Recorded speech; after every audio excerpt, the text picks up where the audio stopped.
میرا نام سفینہ ہے۔ میں اپنے بھائی اور بھابھی کے ساتھ الگ گھر میں رہتی تھی۔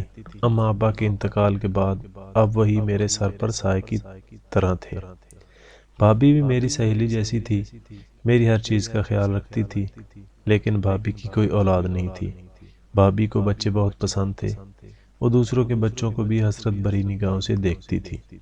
میں بھی اپنے گھر میں رونق دیکھنا چاہتی تھی، بچوں کی چہل پہل، بچوں کی آوازیں، ان کے ساتھ کھیلنا، لیکن سب بہت مایوس تھے۔ کسی نے ہمیں مزار شریف پہ جانے کا مشورہ دیا تو کسی نے حکیم میں بھابھی کے ساتھ مزار پر بھی جاتی تھی۔ وہ اکیلی ہوتی تھی، بھائی تو کام پر چلے جاتے تھے، لہٰذا بھابھی کے ساتھ میں کافی مزاروں پہ بھی گئی، وہاں بھی کافی دیر بیٹھتے تھے۔ بھابھی نے منت بھی مانی تھی کہ میرے ہاں اولاد ہوئی تو میں صاحب حیثیت فلاں فلاں چیز غریبوں میں تقسیم کروں گی، لیکن اس سے بھی کوئی نتیجہ حاصل نہیں ہوا۔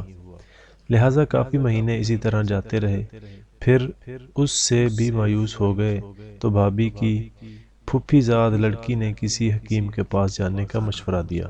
میں اور بھابھی بھی پھر اس حکیم کے پاس گئیں اور اس نے بھابھی کو کچھ جڑی بوٹیاں بنا کے دیں اور میاں بیوی دونوں کو کھانے کا مشورہ دیا۔ وہ جڑی بوٹیاں بھی پابندی سے کھاتی رہتی تھی اور بھائی کو بھی کھلاتی، لیکن اس سے کوئی بھی فائدہ حاصل نہیں ہوا۔ پھر ایک دن ہمارے گھر کے پاس ایک محلے کی خاتون کسی کام کے لیے آ گئی، اور جب اس نے بھابھی کا اترا ہوا چہرہ دیکھا، وجہ جاننی چاہی، جس پر بھابھی نے بتایا، بے اولادی کا قصہ ان سے بیان کیا، اور یہ بھی بتایا وہ ہر طریقہ آزما چکی ہے، اب تو ہمت ہار چکی ہے۔ لیکن پھر اس خاتون نے بھابھی کو کسی پیر بابا کا بتایا کہ ان کے پاس جاؤ گی تو تمہیں ضرور فائدہ ہوگا۔ بھابھی کے دل میں پھر سے امید کی ایک کرن جاگ اٹھی۔ بھابھی نے اگلے ہی دن اس پیر بابا کے پاس جانے کا فیصلہ کر لیا۔ اس پیر بابا نے بھابھی کو کچھ راکھ دی اور کہا کہ اسے اپنے دوپٹے میں باندھ کر رکھنا اور سوتے وقت اپنے جسم پر بھی مال لینا۔ بھابھی نے اس پیر بابا کے بتائے ہوئے طریقے کے مطابق ہی سب کچھ کیا، اس راکھ کو اپنے دوپٹے میں بھی باندھ لیا اور سونے سے پہلے اپنے پورے جسم پر بھی مل لی۔ جب بھابھی حاملہ ہوئی تو بہت پریشان ہوئی کہ یہ سب کیسے ہو گیا۔ بھابھی اچانک ایک راکھ کے استعمال سے حاملہ کیسے ہو سکتی ہے؟ بہرحال بھابھی بہت خوش تھی کہ وہ ماں بننے والی تھی، وہ تو خوشی سے پھولے نہیں سما رہی تھی۔ خیر، انہوں نے یہ خوشخبری بھائی کو سنانا چاہی۔ جب بھائی گھر آیا تو بھائی کو یہ خوشخبری سنائی، جس پر وہ بہت حیران ہوا کہ پچھلے 10 سالوں میں تو کچھ ایسا نہیں ہوا۔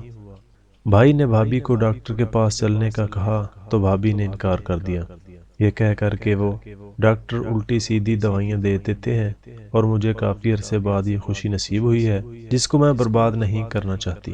میرے ذہن میں ابھی تک یہی چل رہا تھا کہ یہ سب ممکن کیسے ہوا، صرف ایک راکھ کے لگنے سے؟ یہ سب تو اللہ تعالیٰ کے معاملات ہوتے ہیں، پھر ایک پیر بابا کی دی ہوئی راکھ سے کیسے ممکن ہوا؟ مجھے بھابھی کچھ مشکوک سی لگیں، لیکن میں نے نظر انداز کر دیا۔ میں حیران تھی، راز جاننے کے لیے میں نے وہ راکھ بدل دی، اور جیسے ہی راکھ خود لگائی تو اس کے بعد جو ہوا پیروں تلے زمین نہ رہی، کیونکہ اچانک میرا پیٹ حاملہ خاتون کی طرح ہو گیا۔ میں بہت پریشان ہوئی کہ میری تو ابھی تک شادی بھی نہیں ہوئی تھی، پھر میں حاملہ کیسے ہو سکتی ہوں؟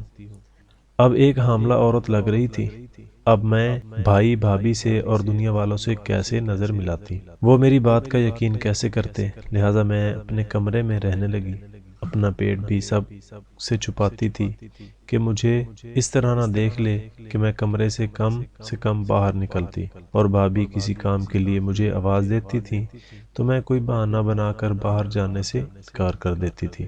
بھائی سے بھی بھابھی سے بھی میرے بارے میں پوچھتے تھے، سفینہ کہاں ہے؟ آج کل نظر نہیں آ رہی، تو بھابھی بھی یہ کہہ دیتی تھی کہ شاید پڑھ رہی ہوگی۔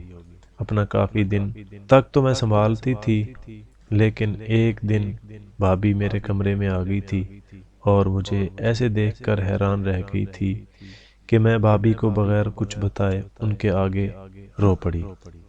میں نے بھابھی کو بتایا کہ آپ کو جو پیر بابا نے راکھ دی تھی وہ میں نے اپنے اوپر مل لی تھی، یہ جاننے کے لیے کہ آپ اچانک ایک رات میں حاملہ کیسے ہو گئی تھی، جس پر میرا پیٹ بھی ایک حاملہ عورت کی طرح ہو گیا تھا۔ بھابھی کو بھی یہ سن کر کافی حیرانگی ہوئی کہ میں تو شادی شدہ بھی نہیں، پھر میرے ساتھ ایسا کیسے ہوا۔ پھر ابھی بھابھی نے مجھے کہا کہ تم کچھ دن اپنے کمرے میں ہی رہنا اور بالکل باہر نہیں نکلنا چاہیے، کوئی باہر آ بھی جائے اور تمہارے پوچھے تب بھی نہیں۔ میں نے بھابھی کی یہ بات سنی اور اس پر عمل کیا۔ کوئی بھی مہمان آتا تو میں باہر نہیں آتی تھی، لیکن یہ راز کب تک چھپتا، کبھی نہ کبھی تو یہ سب کچھ سامنے آنا ہی تھا۔ لہٰذا وہ دن بھی آ گیا تھا۔ ایک دن ہمارے محلے میں ایک خاتون آ گئی تھی۔ بھابھی نے انہیں بٹھایا، چائے وغیرہ بنا کے دی۔ اب وہ بھابھی سے باتیں کر رہی تھی کہ اچانک انہیں میرا خیال آ گیا اور وہ میرا پوچھنے لگی تھی۔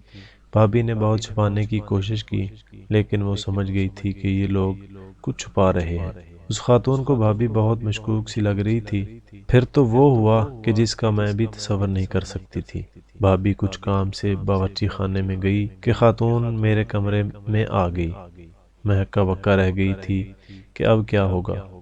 اب تو میری عزت صرف اللہ کے ہاتھ میں تھی۔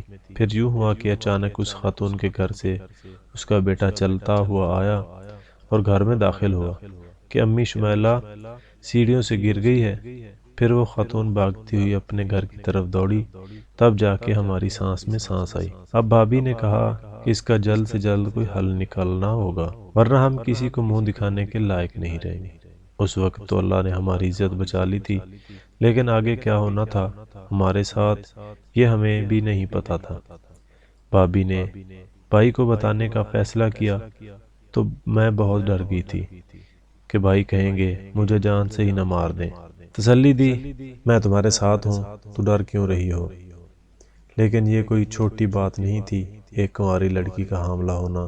بھابھی نے کہا کہ بھائی تو بتانا ہی پڑے گا، ورنہ ہم اس کا حل کیسے نکالتے۔ لہٰذا بھائی کو بتایا، جس پر بھائی مجھ پر بہت غصہ ہوا۔ اس نے ہماری عزت مٹی میں ملا دی۔